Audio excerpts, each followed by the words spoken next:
विश्वानि देव सवित्रदुरितानि परासुव यद्भद्रं तन्नयासुव। ॐ अग्नेय सुप्ताराय अस्मान् विश्वानि देव युनानि विद्वान् युयुधस्म जुहुरानमेनो भूयिष्ठां तेन मुक्तिं विधेहि। ओम शांति शांति शांति। सभी को सादर नमस्ते। पिछले जितने वीडियो थे हमने ब्रह्म यज्ञ के विषय में चर्चा की और आज यूँ समझ लिए वो समापन पर आ गया है। मनसा परिक्रमा के मंत्रों के बाद उपस्थान मंत्र आए और फिर स्वामी जी ने गायत्री मंत्र के अनुष्ठान के लिए गायत्री मंत्र का विनियोग किया। गायत्री मंत्र अपने आप में एक बहुत बड़ा मंत्र है, महामंत्र जिसे कहते हैं। आप जानते हैं कि इसमें स्तुति, प्रार्थना और उपासना तीनों ही समाहित है। गायत्री के विषय में तो बहुत ज़्यादा बोला जा सकता है और ये विषय भी ऐसा ही है कि हम जितना इसको विस्तृत वर्णन करेंगे इनका तो आगे से आगे और बातें निकलती रहती हैं। मनु महाराज कहते हैं कि चारों वेदों का निचोड़ जो है, ये सार कह लीजिए, वो गायत्री मंत्र है। इसी प्रकार से जब हम गायत्री का अनुष्ठान करते हैं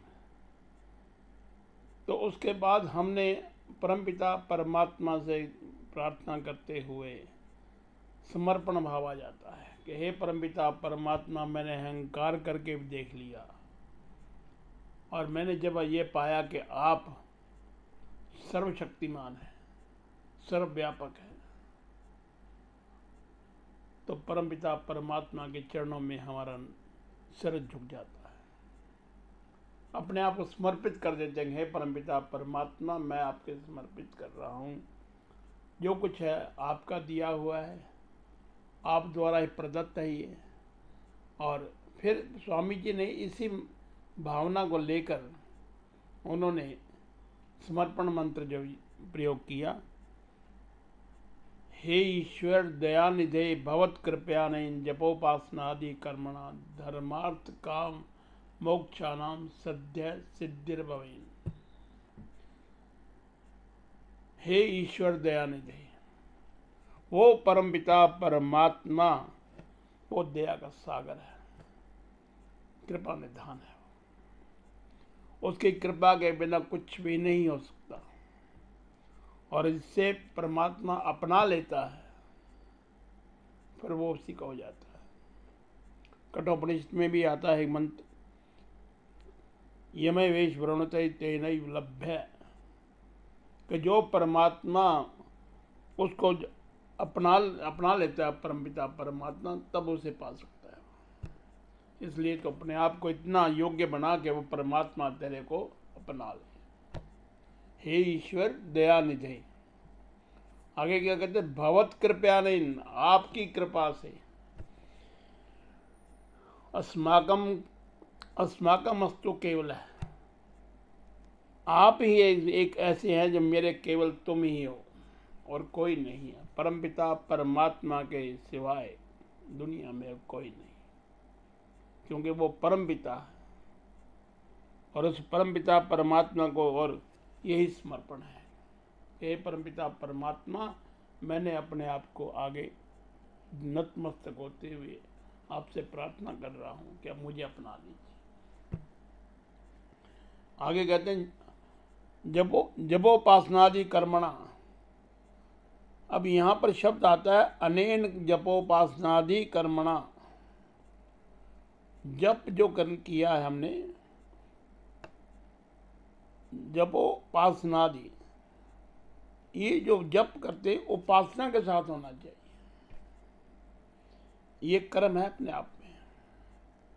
और इस कर्म का स्वरूप जो है वो जप उपासना है। जप उपासना के साथ यदि हम सिर्फ जप ही करते रहते हैं, ओम ओम ओम करते रहें, गायत्री मंत्र बोलते रहें, वो सिर्फ जप ही है, उसमें कुछ लाभ नहीं मिलेगा आपको जब तक आप उपासना की स्थिति में नहीं बैठते। इसलिए उपस्थान मंत्र आए थे शब्द, उपस्थान मंत्रों के बाद फिर गायत्री मंत्र का उन्होंने प्रयोग किया था।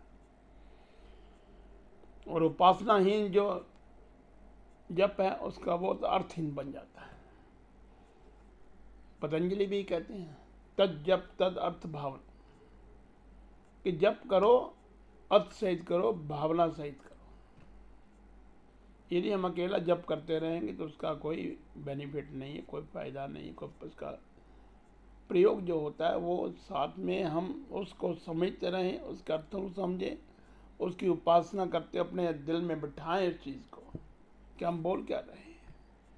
जब गायत्री मंत्र बोल रहे हैं तो गायत्री का एक एक शब्द जो है वो हमारे मन से उठना चाहिए, मन से हमारा उसका विचार होना चाहिए, चिंतन होना चाहिए। जब ऐसा काम हो जाता है तो फिर वो जो हम कहते हैं जपोपासनादि कर्मणा, तो यहाँ पर जो आदि शब्द जो है उसका अर्थ यही बनता है कि जितने हमने सारे मंत्र बोले हैं पहले, वो सारे के सारे पहले उसका अर्थ समझ लो अच्छी तरह से, उसके भावों को समझ लो, उसके बाद फिर आप उसके जप में बैठो, उसकी जप कीजिए, उपासना कीजिए। उपासना के साथ जो कर्म करेंगे उस वो ही है। और क्योंकि ये सारा अनुष्ठान गायत्री का है और ये ब्रह्म यज्ञ में प्रयोग हो रहा है, इसलिए हम उपासना की जो सबसे ज़्यादा आवश्यकता है इस बात में, और जिसके कारण ये उपासना वाला कर्म बन जाता है, तो हम जब उपासना आदि कर्मणा, आगे कहते हैं धर्मार्थ काम मोक्षानाम। देखिए धर्म अर्थ काम और मोक्ष पुरुष जपोपासना से क्या होता है, ज्ञान की प्राप्ति होती है और रितंबरा जो प्रज्ञा जो वो हमारी जागृत हो जाती है। और जैसे जैसे हम उस रितंबरा ज्ञान की प्राप्ति हो जाती है हमें, तो आत्मा की उन्नति होती है। और आत्मा की उन्नति जो है मोक्ष का द्वार है। बगैर आत्मा की उन्नति के आप मोक्ष की तरफ बढ़ नहीं सकते। तो उसके लिए आवश्यक है कि हम ज्ञान की प्राप्ति करें जप और उपासना के द्वारा, और फिर वो प्रज्ञा प्राप्त करें, प्रज्ञा बुद्धि हमारे में आनी चाहिए। और फिर चार चीज़ बताई, धर्म अर्थ काम मोक्ष, ये चारों आपस में जुड़ी हुई हैं। धर्म क्या है वास्तव में, न्याय और सत्य के अनुसार जो उत्तम आचरण करना है, न्याय और सत्य के अनुसार उत्तम आचरण करना ही धर्म है, ये स्वामी जी कहते हैं। तो धर्म के अनुसार हमारा जीवन जो है वो हमारा होना चाहिए, उसका अनुसरण करना चाहिए। यदि हम धर्म के अनुसार कर्म नहीं करेंगे तो फिर हमारा जो सारे का सारा जो ये एक प्रक्रिया जो बनाई हमने वो असफल हो जाएगी। और फिर धर्म के अनुसार ही प्राप्ति होनी चाहिए, किसकी, अर्थ की भी।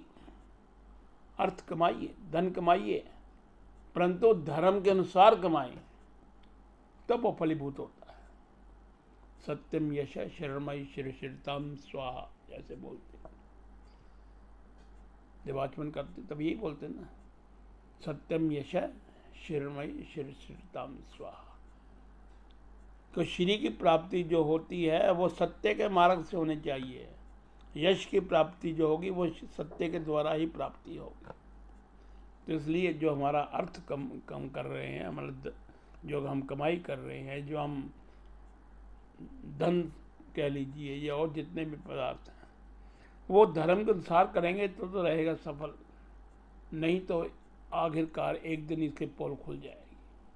इसलिए कहते हैं कि सत्य के द्वारा ही हमें यश की प्राप्ति करनी चाहिए और सत्य के द्वारा ही हमें अर्थ की प्राप्ति करनी चाहिए। धर्म अर्थ काम, कामनाएं जो हमारी वो भी धर्म के अनुसार होनी चाहिए। यदि हमारी कामनाएं धर्म के अनुसार नहीं हैं तो वो फलीभूत नहीं होती। पहला मंत्र आया था शन्नो देवी विष्टाए आपो भवन्तु पीतये, वहाँ पीते शब्द आया था। इच्छा करो परंतु पवित्र होने की इच्छा हो जाए। आगे मैंने एग्जाम्पल दी थी आपको, ये देखिए रावण ने इच्छा तो बड़ी की थी परंतु पवित्र नहीं थी वो इच्छा, इसलिए फलीभूत नहीं हो पाई।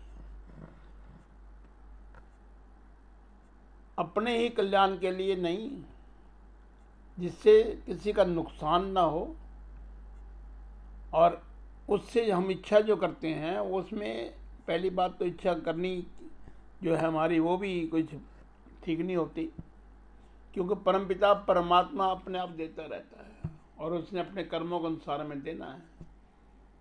हाँ, प्रार्थना करनी चाहिए परमपिता परमात्मा से, क्योंकि स्वामी जी कहते हैं कि प्रार्थना करने का सिर्फ एक ही फायदा है कि हम उससे प्रीति हो जाती है परमपिता परमात्मा से। जैसे जैसे हम परमात्मा की स्तुति करेंगे वैसे वैसे हम उस परमपिता परमात्मा के नज़दीक होते जाएंगे और प्रीति पैदा हो जाएगी।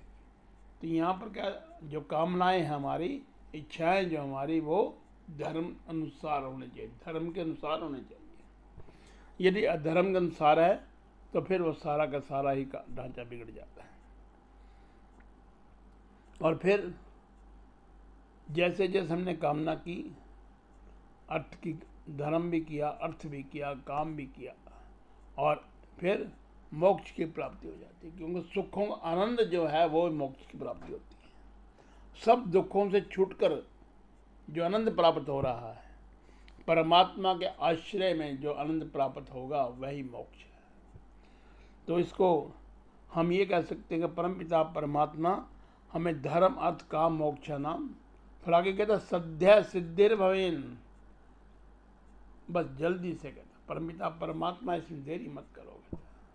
अध्याय अभी थोड़ा धीर हो रहा है ना। ये जो हमने बताए हैं, जब उपासना के साथ जप करो और जप के साथ धर्म अर्थ काम मोक्ष नामी चारों चीज़ें हैं, इनके साथ पुरुषार्थ जो है, पुरुषार्थ करने के बाद मोक्ष की प्राप्ति के लिए हम साधन बन जाता है हमारा। तो ऐसे हमें हे परमपिता परमात्मा वो हमें प्राप्त हो, सद्य सिद्धिर भवे। और उसके बाद देखिए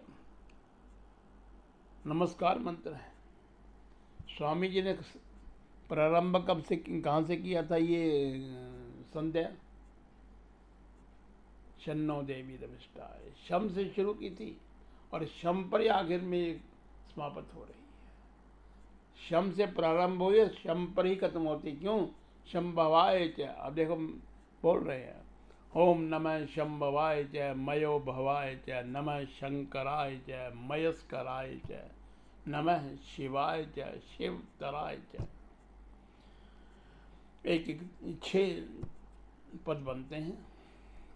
पहला है शंभु, शम जमा भू, शम मैंने शांति, भू सत्ता, सत्तायाम, भू सत्तायाम, उस परमपिता परमात्मा जो हमारे लिए शांति कर रहा है उसकी सत्ता को स्वीकार कीजिए पहले, इसलिए सबसे पहले शंभु आता है। और जैसे जैसे हम कहते हैं परमपिता परमात्मा सत्ता को स्वीकार किया हमने, क्यों? क्योंकि वो शांति देने वाला है। शंभवाय च मयो भवाय च, मय नाम सुख नाम, जो सुख की प्राप्ति करेगा वो हमारे लिए मयो भवाय च, ये ऐसा सुख होना चाहिए हमारे। और उसके बाद शंकर शब्द आता है। नमः शंभवाय च मयो भवाय च नमः शंकराय च, यम शम कल्याणम सुखम करोति स शंकर, जो सुख पैदा करता है, जो सुख करता है हमारे लिए, वो शंकर है। पहले उसकी सत्ता को स्वीकार किया हमने कि परमपिता परमात्मा जो आप शांति प्रदान करने वाले, आपकी सत्ता है, इसको स्वीकार करता है।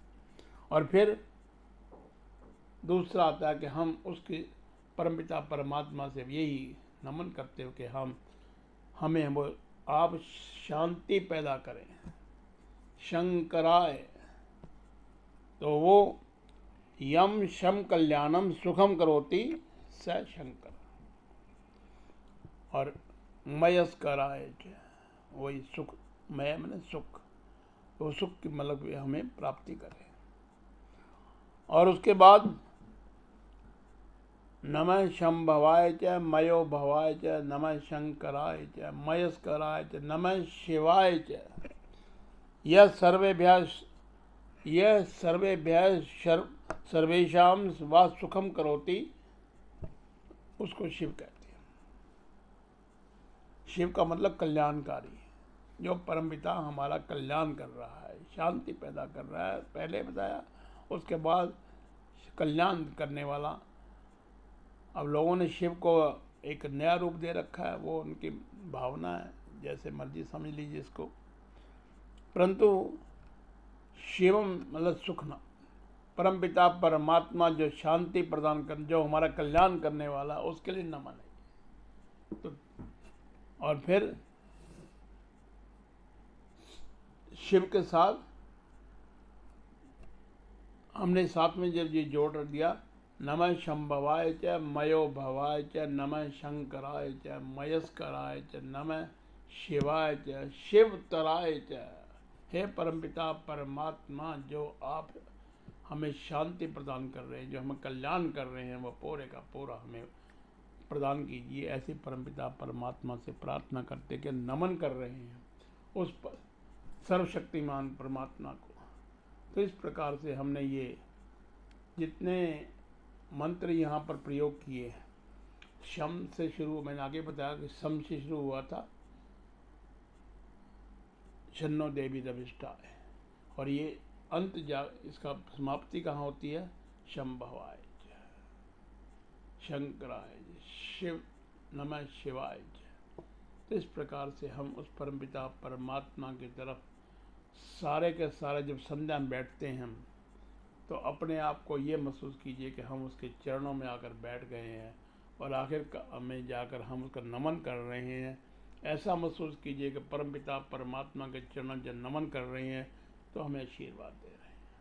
सद्य सिद्धिर भवेन, ये जो सिद्धि प्राप्त हो, ये जल्दी से हमें प्राप्त हो जाए। परमपिता परमात्मा ऐसा हमें वरदान दीजिए, ऐसा हम पर कृपा कीजिए।